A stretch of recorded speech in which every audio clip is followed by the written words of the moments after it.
Assalamualaikum warahmatullahi wabarakatuh. Perkenalkan, nama saya Lia Hiria dengan NIM 224031115 dengan mata kuliah Pemasaran Internasional kelas 7B. Di sini saya akan menjelaskan materi tentang kelompok 6. Jadi, pemasaran internasional adalah sebuah konsep yang tidak hanya berfokus pada proses penjualan produk ke luar negeri, tetapi juga menyangkut strategi komprehensif yang harus disesuaikan dengan kondisi lingkungan herbal. Hal ini mencakup lingkungan mendalam tentang faktor politik, ekonomi, sosial, budaya, hukum, dan teknologi di negara tujuan. Misalnya, perbedaan regulasi perdagangan, sistem perpajakan, serta budaya konsumen menuntut perusahaan untuk melakukan adaptasi agar produknya dapat diterima dengan baik. Ruang lingkup pemasaran internasional cukup luas. Yang pertama mencakup riset pasar internasional, pemilihan segmen konsumen, strategi masuk pasar, hingga penentuan strategi bauran pemasaran. Dalam konteks entry strategi, perusahaan bisa memilih jalur ekspor langsung, ekspor tidak langsung, joint venture, lisensi, hingga pendirian cabang di luar negeri. Pemilihan strategi ini biasanya dipengaruhi oleh beberapa faktor, diantaranya biaya, risiko, dan potensi keuntungan yang diharapkan.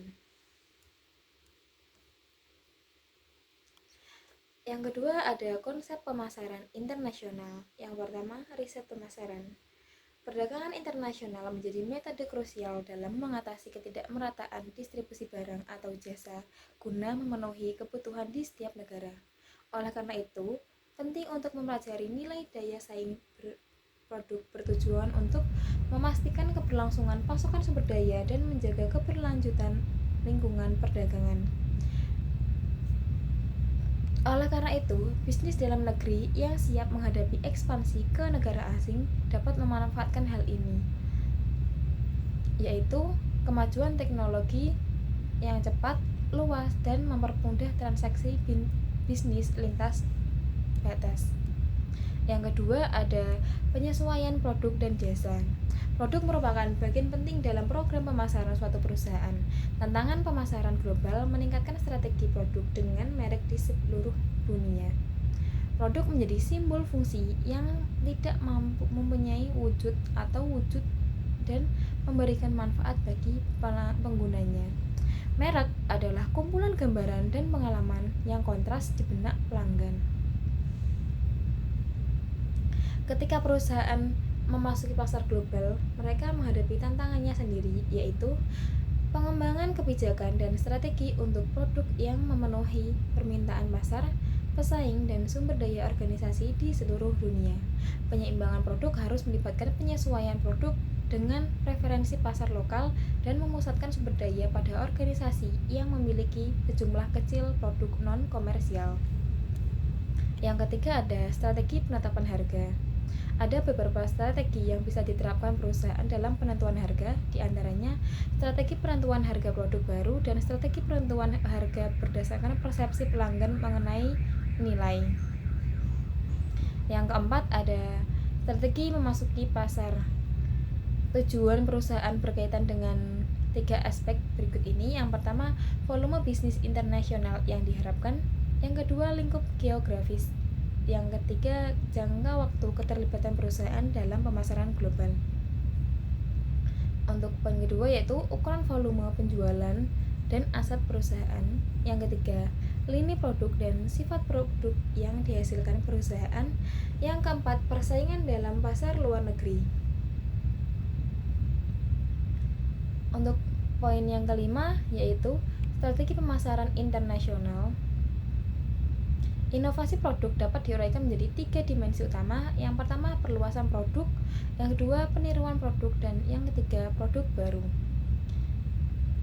Untuk poin ke-6 yaitu jaringan.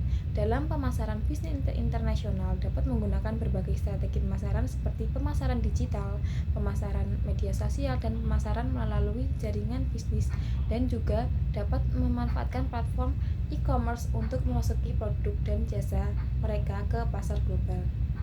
Yang ketujuh ada analisis kelayakan. Kelayakan usaha merupakan suatu sistematis yang bertujuan untuk mengevaluasi sejauh mana suatu rencana bisnis dapat dilakukan dengan peluang keberhasilan yang tinggi. Faktor-faktor yang mempengaruhi dalam memasuki pasar internasional yaitu ada faktor ekonomi, yang kedua ada faktor politik dan hukum, yang ketiga ada faktor sosial dan budaya, yang keempat faktor teknologi, yang kelima faktor kompetisi, faktor yang keenam faktor geografis dan demografis, faktor yang ketujuh faktor internal perusahaan, yang kedelapan ada faktor globalisasi dan integrasi ekonomi. Strategi memasuki pasar internasional ada joint venture, license agreement, wholly owned subsidiary, yang keempat ada subcontracting, yang kelima ada outsourcing. Dalam industri alat medis di Indonesia, jenis penetrasi pasar dan aliansi strategi yang digunakan adalah sepenuhnya anak perusahaan dengan perjanjian lisensi wholly subsidiary with the license agreement, kontrak pembelian, kolaborasi non-kontraktual, kolaborasi kontrak non-ekuitas, dan aliansi ekuitas.